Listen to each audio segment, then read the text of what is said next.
오늘은 성찬의 의미를 좀 말씀을 나누려고 합니다. 그동안 성례식 때 잠깐 했기 때문에 여러분들이 많은 분들은 다 아시겠지만 성찬은 왜 하는가, 성찬은 무엇인가. 여러분이 만약 인생의 마지막 밤을 맞이하게 된다면 그 전날 밤 어떻게 하실까 고민 많겠죠. 어떤 사람은 낙심하거나 누구를 원망하거나 될 대로 되라, 개세라 세라 좌절할 수가 있어요.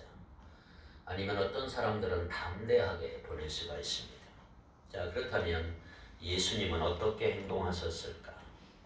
잠시 후면 종교 지도자들이 보낸 부하들에게 체포돼서 이제 신문을 당하시고 다음날 아침이면 십자가에 달려 죽게 되는 예수님.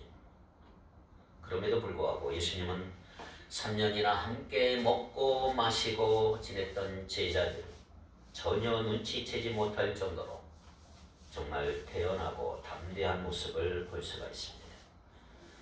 제자들과 더불어 유월절 만찬을 나누시다가 가룟 유다가 나간 후에 성찬식을 베풀었습니다. 물론 성찬식을 위해서 특별히 준비한 건 아니지만 모세 때부터 내려오던 관습대로 유월절 만찬을 드시면서 특별한 의미를 부여하셨을 뿐입니다. 평범한 것도 우리 주님의 손길을 닿으면 특별한 것이 되는 거예요. 예수님은 죽음을 앞둔 상황에서도 자기를 향한 하나님의 뜻이 이루어져 하나님께 영광을 돌릴 것을 바라보며 감사하셨던 것입니다. 생의 마지막 순간까지 하나님께 그렇게 깊게 감사하던 예수님의 모습이 우리에게 얼마나 도전이 되는지 모릅니다. 예수님은 역경 중에도 감사하셨단 말이죠. 우리 개신교에서는 하나님의 은혜를 체험하는 방편을 세 가지 말하고 있어요. 은혜를 어떻게 받느냐. 첫째는 하나님의 거룩한 말씀으로 은혜를 받습니다. 둘째는 성도들의 간절한 기도입니다. 기도로 은혜를 받아요. 세 번째는 성례입니다. 세례와 성찬입니다. 세례와 성찬. 이 세 가지 은혜의 수단이다 이렇게 말해요. 아주 중요합니다. 여러분 기억하셔야 돼요.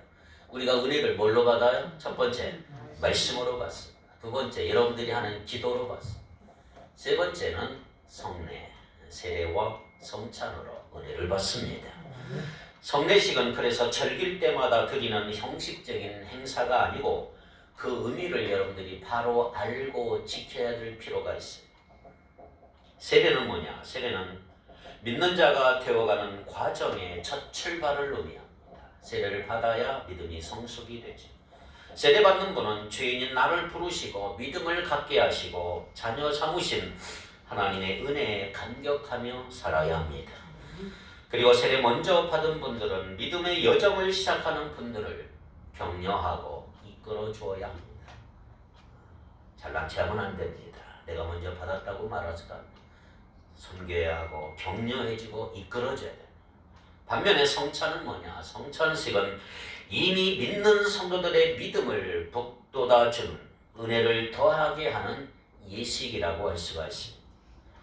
오늘 우리는 우리 한 사람 한 사람을 위하여 찢기시고 흘리신 그 예수님의 몸과 피를 기억하며 기념하는 성찬식에 참여했습니다. 이제 주님의 사랑에 늘 감사하시고 주님을 향한 열심을 회복하는 여러분 되기를 축복합니다. 자, 먼저 성찬식을 대하기 전에 먼저 그 의미를 살펴보려고 합니다. 성찬식이 뭘까? 첫째, 주님이 시작하신 거예요. 예수님이 맨 처음 시작하신 게 성찬식. 초대교회 성도들은 주일 저녁이 되면 그들은 저녁이 시작해요. 주일 저녁에 각자가 준비해온 음식을 먹어요. 그걸 애찬이라고 해요. 애찬을 나누고 그 애찬이 끝난 다음에 떡과 포도주, 그것이 성찬이라고 말합니다. 두 가지라는 거죠. 먼저 애찬을 먹고 성찬을 나눠요. 그런데 이제 바울은 그 애찬과 성찬을 합쳐서 뭐라고 그러냐면 주의 만찬이다. 오늘 본문에도 나오고 주의 만찬이다 부르고 있습니다. 성도들은 주의 만찬을 통해서 구원의 주님을 기억하며 찬양하며 그들이 주 안에서 하나가 된 것을 확인하며 감사했던 시간들을 갖습니다. 하지만 여러분들이 고린도전서를 제가 몇 번 강의했습니다만 고린도전서를 통해 보면 고린도 교회 성도들은 주의 만찬을 심각하게 훼손했던 것을 바울이 알았습니다. 고린도 교회 성도들의 수준이 안 된 거지요. 고린도 교회 부자들은 자기들이 준비해온 음식을 먼저 마시고 취해버립니다. 가난한 사람들은 변변히 음식을 가져오지를 못하고 준비한 음식도 없이 늦게 와서 제대로 먹지도 못하고 시장한 채 부자들이 배불러 취한 모습을 볼 수밖에 없었던 거죠. 사실 가난한 사람들은 대부분 노예나 노동자 신분이었기 때문에 음식을 잘 준비해 올 수도 일찍 올 수도 없었어요. 그래서 바울은 주의 만찬의 그 깊은 의미를 깨뜨려 버린 고린도 교회 성도들을 책망하고 있는 것입니다. 오늘 본문에도 22절 그 앞에 뭐라고 그랬어요? 너희가 먹고 마실 집이 없느냐? 너희가 하나님의 교회를 업신여기고 빈궁한 자들을 부끄럽게 하느냐? 내가 너희에게 무슨 말을 하랴? 너희를 칭찬하랴? 이것으로 칭찬하지 않노라. 그렇게 먹고 취하려면 너희 집에서나 그럴 일이지 왜 굳이 교회에 음식을 가지고 와서 먹고 취하느냐? 바울은 그런 행위가 하나님의 교회를 업신여기는 행위다. 가난한 사람들을 부끄럽게 하는 행위라고 고린도 교회 성도들을 책망하고 있는 것입니다. 17절부터 바울이 바로 이 성찬에 대해서 거론하고 글을 쓰잖아요. 고린도 교회 성도들이 성찬을 나누면서 합당치 않은 행동을 보였기 때문에 성찬의 유래를 오늘 본문에서 기록하고 있는 것이지요. 자, 23절을 같이 읽겠습니다. 내가 너희에게 전한 것은 주께 받은 것이니 곧 주 예수께서 잡히시던 밤에 떡을 가지사. 자, 내가 너희에게 전한 것은 누구에게 받았어요? 주께 받은 것이다. 자신이 전수받은 것을 전한다는 의미지요. 사실 바울이 예수님께 직접 전한 것은 아니었어요. 직접 받은 것은 아니에요. 주께 받았다라고 말합니다. 이 말은 사도들을 통해 전해지는 그 말씀의 기원이 예수님께 있기 때문에 그래요. 예수님께서 잡히시던 전날 밤에 다락방에서 제자들과 가진 유월절 만찬에서 성찬이 시작이 됐어요. 제자들과 함께 앉아 드실 때 어느 날 예수님이 뜻밖의 얘기를 하셨어요. 말씀을 마태복음 26장 21절 같이 한번 읽겠습니다. 시작.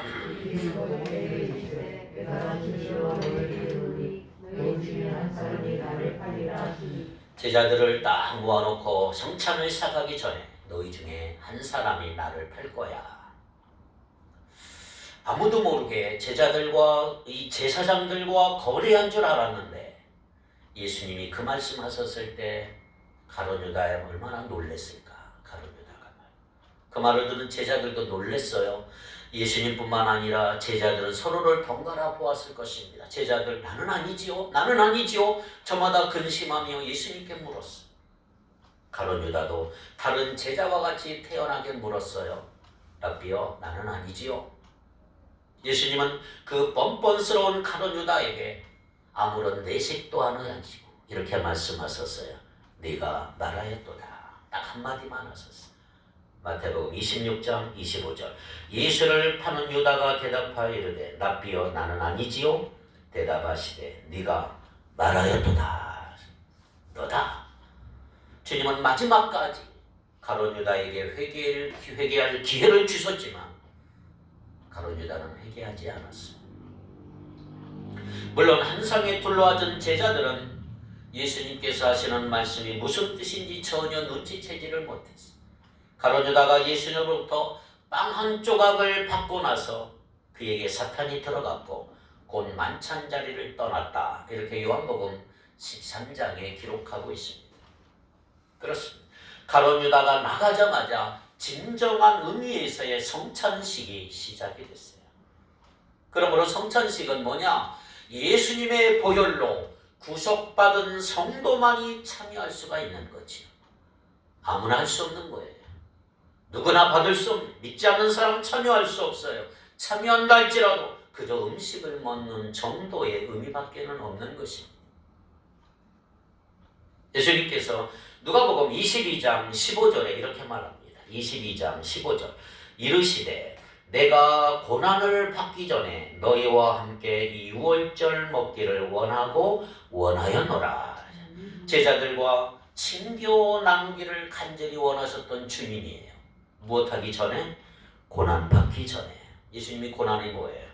신문 당하시고 채찍을 맞으시고 창에 찔리시고 십자가에 달려 죽으시는 고난, 이 고난 받기 전에 제자들과 같이 최후의 만찬을 나누기를 원하신 것입니다. 노예로 있던 이스라엘 백성을 애굽에서 출애굽시킨 것을 기념하는 유월절 그 절기에 주님은 죄와 사망의 노예가 되어버린 잃어버린 한 영혼을 구원하기 위해서 자기 몸을 바쳐 인류 역사상 아무도 하지 못했던 제2의 출애굽을 준비하셨던 것입니다. 그게 성찬식입니다. 오늘 우리가 성찬식을 참여하여 주님의 살과 피를 받아 먹고 마시는 것은 주님으로부터 구원받은 증거다 이 말이에요. 주님의 사랑을 받은 증거다 이 말이에요. 이제는 우리는 주님께 헌신해야 한다 고백하는 그런 시간인 줄 믿습니다. 두 번째, 성찬은 주님을 기념해야 합니다. 기념하라. 예수님이 떡과 포도주를 나누시는 모습은 앞으로 교회가 이 성찬 예식을 통해서 어떻게 주님과 교제할 것인가 이걸 알려주고 있습니다. 예수님이 떡을 들어 축사하셨어요. 감사하신 후에 떼어서 제자들에게 주시면서 이렇게 말씀하셨어요. 오늘 본문 24절을 봅니다. 11장 24절. 축사하시고 떼어 이르시되 이것은 너희를 위하는 내 몸이니 이것을 행하여 나를 기념하라.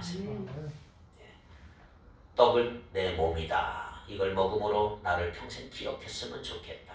또 잔을 가지사 감사하시고 제자들에게 주시면서 25절에 이렇게 말씀하세요. 25절. 식후에 또한 그와 같이 잔을 가지시고 이르시되 이 잔은 내 피로 세운 새 언약이니 이것을 행하여 마실 때마다 나를 기념하라 하셨으니 피로 세운 새 언약 이것을 마실 때마다 나를 기념하라. 그러니까 우리는 성찬식을 통해서 주님을 늘 기억해야 되고 기념해야 되는 거죠. 언약은 뭡니까? 언약은 쌍방간에 맺는 약속이에요. 약속. 결혼식을 언약이라. 출애굽기 24장 8절을 우선 보고 넘어갑시다. 출애굽기 24장 8절 시작. 모세가 그 피를 가지고 백성에게 뿌리며 이르되 이는 여호와께서 이 모든 말씀에 대하여 너희와 세우신 언약의 피다. 시내산에서 이스라엘과 하나님 사이에 언약을 맺었어요. 모세와 백성들, 모세가 백성들에게 이 언약서를 낭독하니까 온 백성이 한 목소리로 뭐라고 그랬어요? 주께서 명하신 모든 말씀을 지키겠다. 언약이죠. 언약. 하나님과 백성들과의 언약. 그래서 모세는 번제와 화목제를 드리면서 짐승의 피의 절반은 단에 뿌리고 반절은 백성에게 뿌리면서 이것은 주께서 이 모든 말씀을 따라 너희에게 세우신 언약의 피다. 이렇게 말씀하셨어요. 첫 언약은 그래서 하나님에 대한 이스라엘의 순종을 전제로 하고 있습니다. 순종하면 내가 너희에게 복을 주실 것이다. 여호와는 그들의 하나님이 되시고 그들은 하나님의 자녀가 되는 놀라운 축복을 받겠다 이 말이죠. 그러니까 이스라엘 백성들이 하나님의 말씀대로 순종하기만 하면 하나님은 그들에게 무한적 복을 주시겠다 이 말이에요. 이게 언약이에요. 그런데 불행하게 이스라엘 백성들이 하나님과 맺은 그 언약을 일방적으로 파기해버렸어요. 우상을 섬기고 가난한 자를 무시하고 하나님에게서 멀리 떠나버리고 말았어요. 언약이 깨져버렸어요. 결국 북쪽 왕국 이스라엘은 아수르에게 멸망당하고 남쪽 왕국 유다는 바벨론에 의해서 멸망당하고 말았어요. 불순종의 결과, 언약이 깨진 결과지. 그런데 이렇게만 놔두기 불쌍해서 하나님은 예레미야를 통해서 이스라엘과 새 언약을 맺겠다, 새 언약을 맺겠다고 말씀하시고 바로 예레미야 31장 33절이에요. 시작. 그러나 그날 후에 내가 이스라엘 집과 맺을 언약은 이러하니 곧 내가 나의 법을 그들의 속에 두며 그들의 마음에 기록하여 나는 그들의 하나님이 되고 그들은 내 백성이 될 것이다. 여호와의 말씀이니라. 그렇습니다. 새 언약은 뭐냐? 이제 하나님께 대한 예수님의 순종, 모든 사람들을 위한 대속의 죽음을 전제로 하고 있는 게 새 언약이에요. 과거 시내산 언약은 육신적인 이스라엘과 맺은 언약이지만 이제 예수님을 통해 맺을 새 언약은 새로운 이스라엘, 즉 예수 그리스도를 구주로 영접하는 자들과 맺겠다 이 말이에요. 내 피로 세운 새 언약이니 이것을 행하여 마실 때마다 나를 기념하라. 그래서 성찬에서 떡은 예수님의 살을 의미합니다. 살. 나를 위해 찢기신 살. 그리고 잔은 그분의 피를 상징하고 있습니다. 따라서 여러분들이 성찬식에 참여하는 것은 십자가에서 몸을 찢기시고 피를 흘리신 예수 그리스도를 기념하는 행위인 줄 믿습니다. 그래서 기념한다는 말은 기억하며 의미를 되새긴다는 말이에요. 기억하며 의미를 되새긴다. 십자가는 결국 새 언약의 성취란 말이에요. 그리스도의 피 흘림을 통해서 우리는 이제 제3의 길이 활짝 열렸고 새로운 하나님의 백성으로 이루어진 그분의 나라가 시작되는 줄 믿습니다. 셋째, 성찬은 주님 오실 때까지 실행해야 합니다. 주님 오실 때까지. 성찬에 참여하는 우리 모두는 하나님의 은혜에 감사하셔야 돼요. 할렐루야. 주님께서 우리를 위해 무엇 하셨기에 감사하느냐. 자, 26절 보세요. 오늘 본문 26절 크게 읽읍시다. 시작. 너희가 이 떡을 먹으며 이 잔을 마실 때마다 주의 죽으심을 그가 오실 때까지 전하는 것이니라. 너희가 이 떡을 먹으며 이 잔을 마실 때마다, 그 다음에 오는 말이 뭐예요? 주의 죽으심을 그가 오실 때까지 전하는 것이니라. 이 짧은 구절에 복음이 전부가 있어요. 복음이 있어요. 첫째, 죽으심. 예수님이 왜 죽으셨을까요? 떡과 잔을 제자들에게 나누시기 전에 예수님은 먼저 하나님 앞에 감사했어요. 무슨 감사를? 자기를 통해서 하나님의 뜻이 이루어지게 됨을 감사했어요. 예수님을 향한 하나님의 뜻이 뭐예요? 인류의 구원을 위하여 독생자 예수가 십자가에 매달려 죽는 거예요. 죄의 삭은 사망이라고 하는 이 하나님의 공의를 만족시키기 위해서 죄가 전혀 없으신 예수님이 우리의 죄를 지시고 십자가에 대신 죽으신 거예요. 그의 주의 죽으심을 전하라. 둘째, 부활입니다. 부활. 이게 복음이야지. 죽으신 분이 다시 오신다는 말은 뭐예요? 다시 사는 거예요. 다시 사는 거예요. 예수님은 죽으신 사흘 만에 하나님의 능력으로 다시 살아나신 줄 믿습니다. 그러므로 부활은 우리의 믿음의 근거가 되고 속죄의 근거가 되고 영생의 소망의 근거가 되는 줄 믿습니다. 첫째 아담은 첫째 아담 불순종의 죄 때문에 오늘 후손들에게 저희들에게 죽음을 가져다 줬지만 둘째 아담이로 오신 예수님은 죄와 사망의 권세를 깨트려버리고 부활하심으로 아담의 후손들에게 죄 용서와 구원과 부활의 근거를 만들어 놓으신 줄 믿습니다. 그러므로 하나님은 그리스도의 승리를 우리도 같이 공유하도록 만든 거예요. 예수님이 부활하셨으니 우리도 부활한다. 믿습니까? 요한복음 11장 25, 26절 시작. 예수께서 이르시되 나는 부활이요 생명이니 나를 믿는 자는 죽어도 살겠고 무릇 살아서 나를 믿는 자는 영원히 죽지 아니하리니 이것을 내가 믿느냐? 믿습니까? 예수 그리스도의 부활은 바로 우리의 부활을 보증한다. 부활하신 예수를 믿으면 우리도 부활한다. 이게 복음이에요. 그 다음에 재림이에요. 재림. 세 번째 재림. 예수님이 다시 오시는 날, 믿는 자에게는 승리의 날이고 영광의 날이에요. 할렐루야. 믿지 않는 자들에게는 심판의 날이에요. 심판의 날. 예수님이 다시 오시는 세상의 종말에는 우주적인 대변화가 일어나죠. 그날에는 해가 어두워지고 달이 떴지만 빛을 내지 못하고 별들은 하늘에서 떨어지고 하늘의 세력들은 흔들리고 바다와 하늘에 있을 신발의 징조래 지상에 있는 사람들이 공포와 두려움에 떠는 사람들은 인자가 큰 권능과 영광으로 구름 타고 오는 것을 보게 될 것이다. 그렇습니다. 주님이 이 땅에 오실 때 사탄의 세력은 무너지고 믿지 않는 모든 사람들을 심판하실 것이며 새롭게 하나님의 나라를 세우실 것입니다. 그러나 재림의 시기는 하나님의 아버지의 영역에 속한 거기 때문에 그날과 그때는 아무도 몰라요. 언제 오실지 몰라요. 가까웠지요. 하늘의 천사도 모르고 아들도 몰라요. 그러니 언제 재림이 있을 것에 관심을 가질 게 아니고 여러분들은 어떻게 재림을 준비하느냐 여기에 더 관심을 갖기를 바랍니다. 그래서 예수님은 뭐라고 그랬어요? 깨어 있으라. 깨어 있으라. 반복하며 경고하고 있어요. 깨어 있으라. 도둑이 갑자기 오기. 예수님도 어느 날 갑자기 오실 거예요.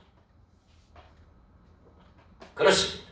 성도들이 예수님이 다시 재림하실 때까지 성찬식에 참여하면서 주의 죽으심과 다시 오심과 다시 사심을 기억해야 한다 이 말이에요. 그런 점에서 성찬식은 하나님의 상에서 먹고 마실 즐거운 천국 잔치예요. 늘 리허설과 같아요. 여기서 잘 먹고 마실 천국에서 귀한 상급이 있고 천국 잔치가 기다리고 있을 것입니다. 네 번째 중요한 것은 성찬식은 자신을 살핀 후에 참여해야 합니다. 자신을 잘 살펴야 돼요. 세례를 통해서 하나님의 자녀가 됨을 공포하죠. 성찬을 통해서 주님과 우리는 하나됨을 확인하는 거예요. 믿음 없이 성찬식에서 포도주와 떡을 먹는다면 예수님과 아무 상관이 없어요. 주께서 죽으신 의미를 생각하고 왜 죽으셨을까? 왜 다시 사셨을까? 그의 죽으심을 전하기를 다짐하는 우리 자신을 돌아볼 기회를 갖는 것이 성찬식이에요. 십자가 구속의 은혜와 하나님의 사랑을 느끼는 성례가 되기를 바랍니다. 자, 28절 보세요. 사람이 자기를 살피고 그 후에야 이 떡을 먹고 이 잔을 마실지니. 자기를 살피라. 자기의 죄와 허물을 살피고 회개하라 이 말이에요. 하나님의 말씀이 우리의 삶을 비추어 보면서 우리 죄가 무엇인가 내가 주님 앞에 고백해야 된다 이 말이에요. 성찬식에 합당하지 않게 참여했을 때 그리스도의 몸과 피에 죄를 범할 수가 있는 거지. 따라서 성찬에 참여한 사람은 진정한 회개 없이 성찬식에 참여하게 되면 자기가 받을 심판을 먹고 마시는 것과 똑같다 그랬어요. 그러다 보니까 오늘 고린도 교회를 보세요. 30절 한번 보세요. 오늘 읽진 않았지만 11장 30절 성찬을 잘못 애찬을 먹는 바람에 어떤 일이 일어났어요? 30절 시작. 그러므로 너희 중에 약한 자와 병든 자가 많고 잠자는 자도 적지 아니하니 그랬어요. 고린도 교회에 약한 자, 병든 자, 심지어 죽은 자까지 있다고 바울은 경고하면서 성찬식에 참여하는 성도들의 마음가짐을 일깨워주고 있는 거예요. 제대로 참석을 하라. 죄가 있다면 철저히 자신을 돌아보고 모든 죄를 자복하고 회복된 심령으로 성찬에 참여할 때 주님의 은혜를 분명히 체험하게 될 줄 믿습니다. 그래서 한 주간 전에 광고하잖아요. 일주일 동안 몸과 마음을 살피세요. 성찬에 참여할 마음을 깨끗하게 만드는 거죠. 근데 마지막으로 주님은 우리를 위하여 몸을 버리고 피를 흘리셨는데 우리는 그분을 위하여 무엇을 했는지 좀 묵상하셔야 합니다. 따라서 모든 성도들은 성찬식을 통해서 과거를 돌아보면서 주님이 베푸신 은혜를 참여하며 감사하며 현재 내 자신의 부족한 모습을 살펴보고 앞으로 미래에 오실 주님을 소망 중에 바라보며 주님이 원하시는 사명을 감당하는 여러분 되기를 바랍니다. 다섯 번째, 성찬식은 함께 참여해야 합니다. 함께. 자, 고린도전서 10장 16, 17 같이 한번 읽어봐요. 시작. 네가 축복하는 바 축복의 자는 그리스도에게 참여함이 아니며 네가 되는 떡은 그리스도의 몸에 참여함이 아니냐. 떡이 하나로 많은 우리가 한 몸이니 이는 우리가 다 한 떡에 참여함이라. 아멘.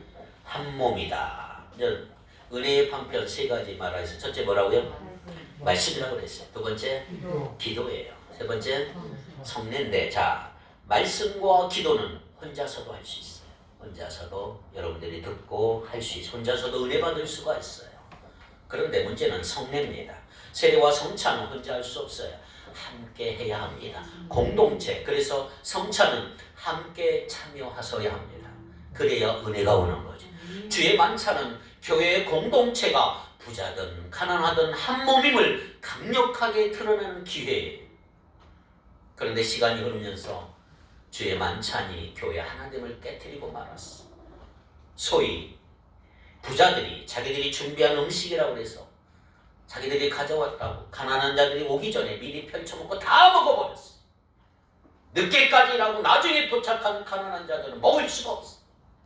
그러다 보니까 이 거룩한 예식이 공동체 하나됨을 깨뜨려버렸어. 고린도 교회가 망가지기 시작했어.